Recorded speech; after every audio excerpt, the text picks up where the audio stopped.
Good morning! Ohayo gozaimasu! Naimbag nga agsapa! Mayong adlaw! Anyong hashimnika! Si Ubachang po! Ngayon po ang pasok niya sa Home for the Aged. Kahapon, or the past weeks, sa day service siya. Pero ngayon, magpe-permanent na siya doon. Mag-permanent resident na siya sa Home for the Aged. Ito turn over ko na siya kasi hindi ko na kaya eh. Mamimiss ko siya, syempre. Mamimiss ko yung magpakain. Pero hindi ko talaga kaya nabigyan siya ng opportunity na mag-stay doon.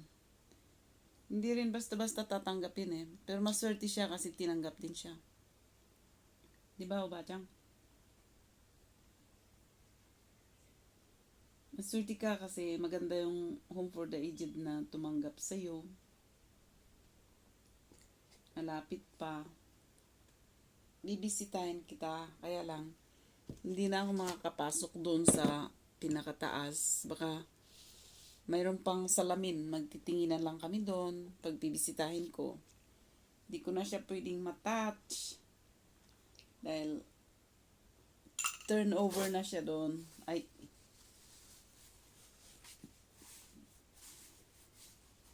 pero sana mabigyan pa rin ng pagkakataon na pwede ko siyang ipasyal kahit doon lang sa gilid-gilid na naka-wheelchair pa.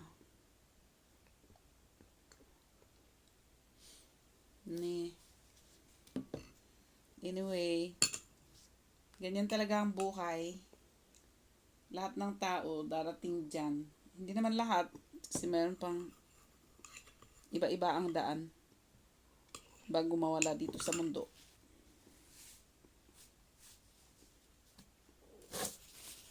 Ibig kong sabihin, lahat ng tao tatanda, manghina.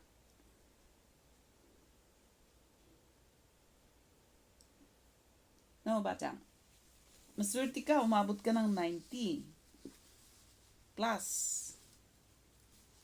Kung suswertihin pa, mag 100 ka doon. Pwede rin.